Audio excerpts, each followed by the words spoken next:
जय गुरुदेव, जय हो बाबा अनीप करोली महाराज की जय। साथियों नमस्कार, स्वागत है आप सभी का आपके अपने YouTube चैनल पर।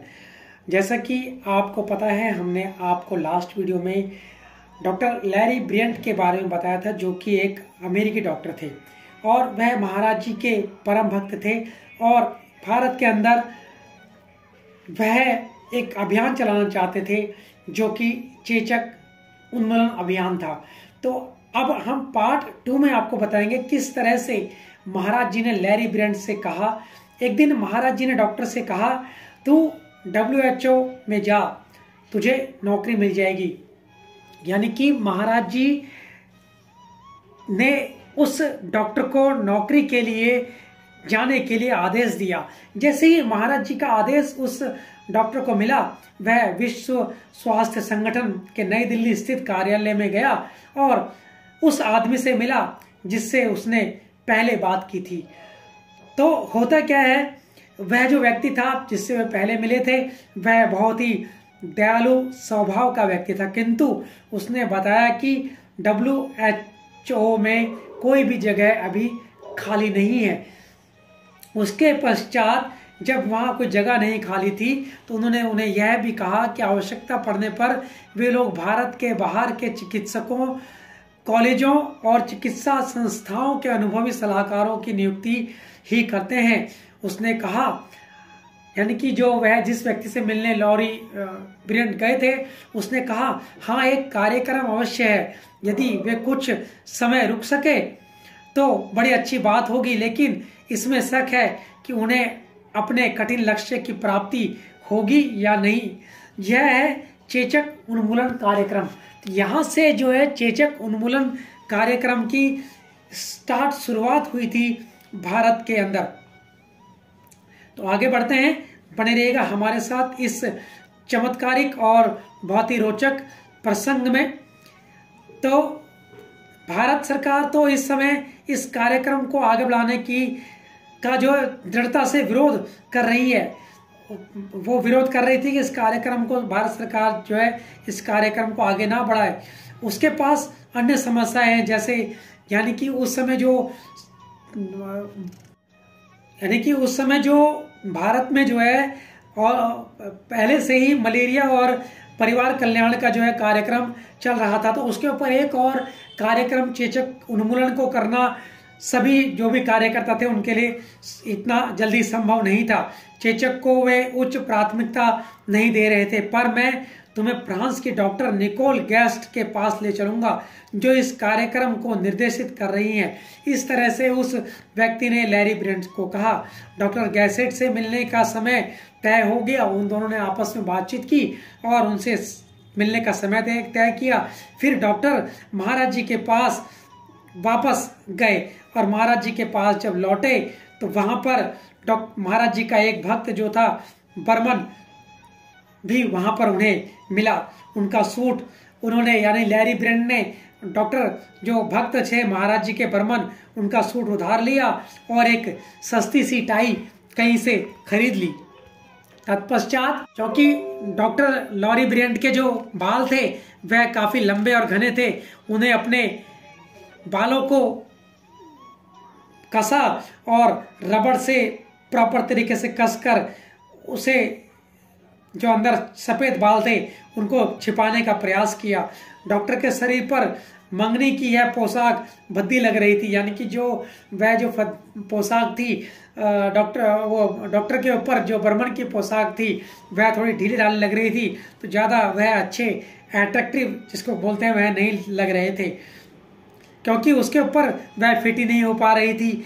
डॉक्टर गैसेट से मिलने डॉक्टर अमेरिका नियत समय पर पहुंच गए। इनकी वेशभूषा देखकर डॉक्टर गैसेट ने इन्हें हिप्पी समझ लिया और बोली, हमें खेद है कि हमारे पास नौकरी के लिए कोई जगह नहीं है, फिर भी आपसे मिलकर हमें काफ़ी प्रसन्नता हुई।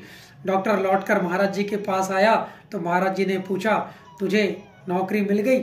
अब जब नौकरी नहीं मिली तो डॉक्टर लैरी ब्रियंट ने बोला, नहीं महाराज, अब हमें इस नौकरी की आशा छोड़ देनी चाहिए।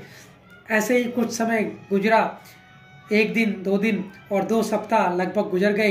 एक दिन महाराज जी ने डॉक्टर से कहा, WHO में पुनः जा। यानी कि महाराज जी को पता था कि अगर लैरी ब्रियंट कोशिश करेगा तो अवश्य ही उसको नौकरी मिलना तय है। अब लैरी ब्रियंट करें तो करें क्या। वह महाराज जी का आदेश मिलने पर विश्व स्वास्थ्य संगठन के कार्यालय में फिर से दोबारा से गया। सबसे पहले उसने अपने परिचित नेट से बात की। उसकी राय के मुताबिक डॉक्टर ने इस बार एक भिन्न प्रकार का प्रपत्र टाइप कराया, उसे भरा और अंदर भेजा। निकोल से फोन पर बात भी की, पर फिर वही ढाक के 3 पात उत्तर मिला, अभी यहाँ पर कोई जगह नहीं है। डॉक्टर पुनः महाराज जी के पास लौट आया। इस घटना के लगभग 1 सप्ताह बाद महाराज जी ने फिर नौकरी के बारे में पूछा। मैंने उन्हें हाल बताया तो उन्होंने कहा, निकोल से फोन पर बात करो।